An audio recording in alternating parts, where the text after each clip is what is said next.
കൂട്ടുകാരെ, ഇന്ന് നമുക്ക് ഡിഫറെൻറ്റ് ടൈപ്പിലുള്ള പരിപ്പ് കറി ഉണ്ടാക്കാം.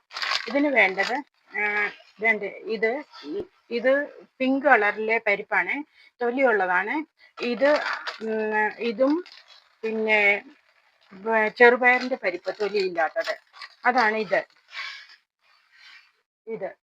ഇത് രണ്ടും കൂടെ നമ്മൾ ഈ പാത്രത്തിന് അരപ്പാത്രം അരപ്പാത്രം ഇട്ട് ഞാൻ കഴുകി വൃത്തിയാക്കി കുക്കറിനകത്ത് ഞാൻ ഇവിടെ വേവിക്കാൻ വേണ്ടിയിട്ട് വെച്ചിട്ടുണ്ട്. കുക്കറിനകത്ത് ഇതിൻ്റെ പത പൊങ്ങാൻ വേണ്ടിയിട്ട്, പത വന്ന് എടുത്തു കളയാൻ വേണ്ടിയിട്ട് ഞാൻ ഇങ്ങനെ അടുപ്പിച്ചിട്ട് കാണിച്ചു. ഇവിടെ ഞാൻ പരിപ്പിനകത്ത് ഒരു സ്പൂണ് മൊത്തം ഇട്ടില്ല, ഉപ്പും 1/2 സ്പൂണ് മഞ്ഞൾപ്പൊടി ഇട്ട് ഞാൻ വിസിലടിക്കാൻ വെച്ച് 2 വിസിലടിക്കാൻ വേണ്ടിയിട്ട് വെച്ചിട്ടുണ്ട്. അപ്പോഴത്തേനും നമുക്ക് ചീനച്ചട്ടി ഗ്യാസിൽ വെച്ചിട്ട് ചീനച്ചട്ടിയിൽ 1 സ്പൂണ് എണ്ണ ഞാൻ ഒഴിച്ചിട്ടുണ്ട്. അതിനകത്ത് നമ്മൾ ഇപ്പോൾ കടുക് പൊട്ടിക്കുന്നില്ല. 1 സ്പൂൺ എണ്ണയ്ക്കകത്ത് 1 സ്പൂൺ വെളുത്തുള്ളി ഇഞ്ചി പേസ്റ്റ് ഇട്ട് ഞാനൊന്ന് വഴറ്റി ചെറുതായിട്ട്.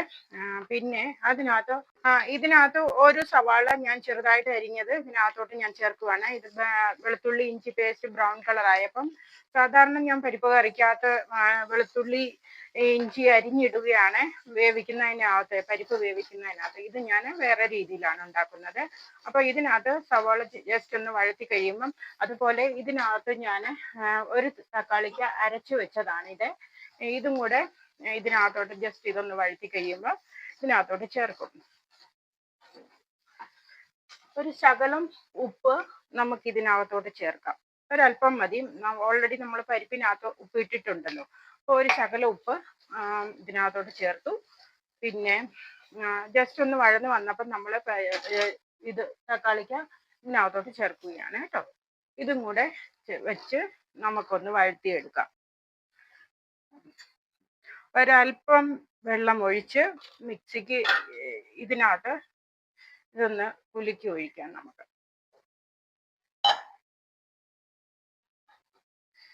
ഇനിയും ഗ്യാസ് ഒന്ന് കൂട്ടി വെച്ചു ഞാൻ. അതുപോലെ പച്ചമുളക് ഒരു 4 എണ്ണം ഞാൻ എടുത്ത് വെച്ചിട്ടുണ്ട്. അതൊന്ന് കീറിയിടാം നമുക്ക്. ഇങ്ങനെ 2 പീസാക്കിയ നെടുപ്പ് കളഞ്ഞിട്ട് ഇങ്ങനെ ഒന്ന് ചരിച്ച് കട്ട് ചെയ്ത് കഴിയുമ്പം 2 പീസായി കിട്ടും. ഇത് ഞാൻ ഇതിനകത്തോട്ട് ഇടുകയാണ്. ഇനി ഒരു ശകലം മഞ്ഞപ്പൊടി ഇതിനകത്തും കൂടെ നമുക്ക് ഇടാം. മുളക് ഞാൻ ഇട്ടു, ഒരു ശകലം മഞ്ഞപ്പൊടിയും കൂടെ ഞാൻ ചേർക്കുകയാണ്. ഒരല്പം, ഒത്തിരി വേണ്ട, കളർ കിട്ടാൻ വേണ്ടിയിട്ടാണ്. ഇതിനി നമുക്കൊന്ന് വഴറ്റിയെടുക്കാം.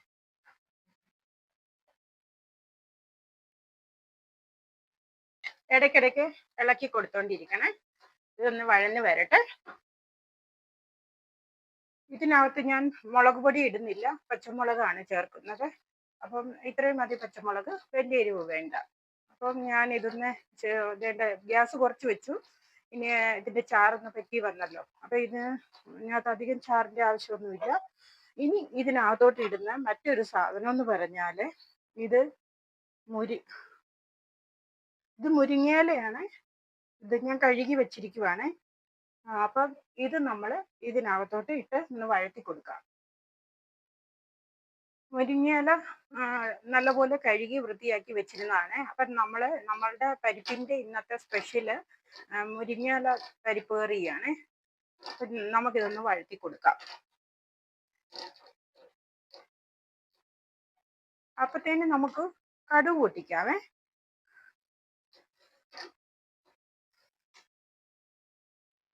പരിപ്പ് നമ്മുടെ ഇവിടെ വെന്തിരിപ്പുണ്ട്. പരിപ്പ് വെന്തിരിക്കുമ്പോഴത്തേന് നമ്മളുടെ ചീനച്ചട്ടിയിൽ ഇവിടെ വഴന്ന് വരുന്നുണ്ട് മുരിങ്ങയില. അപ്പോഴത്തേന് ഞാൻ കടുക് പൊട്ടിക്കാനുള്ള ചെറിയ പാൻ ഇവിടെ അടുപ്പത്ത് വെച്ച് ആവശ്യമായ സാധനങ്ങൾ 2 മുളക് ഞാൻ മുറിച്ച് ഇതിനകത്ത് ഇട്ടിട്ടുണ്ട്. പിന്നെ കായപ്പൊടിയും ജീരകവും കൂടെ 1/2 സ്പൂണാണ് ഞാൻ ഇതിനകത്ത് ഇട്ടിരിക്കുന്നത്. ജീരകം അല്ലെങ്കിൽ കടുക് ഉപയോഗിക്കാം നമുക്ക്. അപ്പം ഞാൻ ഇതിനകത്തോട്ട് കടുക് പൊട്ടിക്കാൻ ഇടുകയാണ്. അപ്പം ഞാൻ ഗ്യാസ് അങ്ങ് നിർത്തി വെക്കുക. നല്ലതായിട്ട് ഇതായ കാരണം കൊണ്ടേ പൊട്ടിക്കൊള്ളും. ഇതിനകത്ത് ഇനി ഇടുന്നത് ഒരു ശകലം കരിയാപ്പില നമുക്ക് ചേർക്കാവേ. കരിയാപ്പില ഇടുന്നതുകൊണ്ട് നല്ല മണം കിട്ടുമല്ലോ, അതുകൊണ്ടാണ് ഞാൻ കരിയാപ്പില ഇടുന്നത്. അല്ലാതെ കരിയാപ്പിലയുടെ ആവശ്യമില്ല ഇതിനകത്ത്. എന്താണെന്ന് ചോദിച്ചാൽ നമ്മൾ ലീഫി ഇലയല്ലേ, മുരിങ്ങയിലയല്ലേ ഇടുന്നത്. എന്നാലും ഓക്കെ, ഞാൻ കടുക് പൊട്ടിച്ചിട്ട് കാണാം. കടുക് ഇവിടെ ഞാൻ പൊട്ടിച്ചു കഴിഞ്ഞ് ഇതിപ്പോൾ ഇടുന്നില്ല, മാറ്റി വെക്കാം നമുക്ക്. അപ്പോൾ നമ്മുടെ ചീനച്ചട്ടി മുരിങ്ങയില ഇട്ടത് ഇത് വഴന്ന് വരുന്നുണ്ട്. അപ്പൊ തന്നെ നമുക്ക് ഞാൻ ഇതിലോട്ട് ഗ്യാസ് കുറച്ച് വെച്ചു. അപ്പോൾ അപ്പോൾ നമ്മളുടെ ഇത് വഴന്ന് വന്നിട്ടുണ്ട്. മുരിങ്ങയില ഇതിനകത്തോട്ട് ഞാൻ ഈ പരിപ്പ് ഒഴിച്ചു കൊടുക്കുകയാണ്. ഇനി നമുക്ക് ഗ്യാസ് ഒന്ന് കൂട്ടി വെക്കാം. ഓക്കെ, നല്ലപോലെ ഒന്ന് ഇളക്കി കൊടുക്കാം. ഇത് നല്ലപോലെ ഒന്ന് ഇളക്കി കൊടുത്ത് ഇതൊന്ന് തിളയ്ക്കണേ. തിളയ്ക്കുന്നിടം വരെ നമുക്ക് വെയിറ്റ് ചെയ്യാം. തിളച്ച് കഴിയുമ്പോൾ നമുക്ക് ഇതിനകത്തോട്ട് കടുക് പൊട്ടിച്ചത് ചേർക്കാം. ഇത്രയും മതി ഇതിന്. ഞാൻ ഇവിടെ നല്ല ടേസ്റ്റ് എന്ന് പറഞ്ഞാൽ നിങ്ങൾ ആരും വിശ്വസിക്കത്തില്ലല്ലോ. അപ്പോൾ ഉണ്ടാക്കി നോക്കണം. ഉണ്ടാക്കി നോക്കിയിട്ട് എനിക്ക് കമന്റ് ചെയ്യണം, എൻ്റെ ഈ പരിപ്പ് കറി എങ്ങനെ ഉണ്ടായിരുന്നു, ഇതിന്റെ ടേസ്റ്റ് എങ്ങനെ ഉണ്ടെന്ന്. കാരണം ഇത് നമുക്കൊരു ശകലം പോലും ബാക്കി വരത്തില്ല, അത്രയ്ക്ക് ടേസ്റ്റാണ്. അപ്പോൾ എല്ലാവരും ഉണ്ടാക്കി നോക്കണം.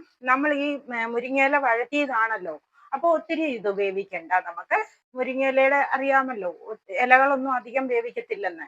അപ്പം ഞാൻ തിളച്ചു വന്നു, ഗ്യാസ് അങ്ങ് നിർത്തി വെക്കുകയാണ്. ഗ്യാസ് നിർത്തി വെച്ചിട്ട് നമുക്ക് ഈ കരിയാപ്പില എല്ലാം കൂടി ഇട്ട നമ്മൾ ഈ ജീരകത്തിന്റെ കടുക് പൊട്ടിച്ചില്ലേ, കടുകല്ല ജീരകം പൊട്ടിച്ചില്ലേ, അത് നമുക്ക് ഇതിനകത്തോട്ട് ചേർക്കാം. ഇതിനകത്തോട്ട് ചേർത്തിട്ട് ഒന്ന് മിക്സ് ചെയ്ത് നമുക്കിങ്ങനെ ഒന്ന് വെക്കാം. ഓക്കെ, ഇവിടെ നമ്മുടെ പരിപ്പ് കറി, നല്ല അടിപൊളി പരിപ്പ് കറി റെഡി ആയിട്ടുണ്ട്. എല്ലാവർക്കും ഇഷ്ടപ്പെട്ടെങ്കിൽ ലൈക്ക്, ഷെയർ, സബ്സ്ക്രൈബ് ചെയ്യാൻ മറക്കരുത്. പിന്നെ കമന്റും ഉറപ്പായിട്ടും ചെയ്യണേ. Okay, bye bye.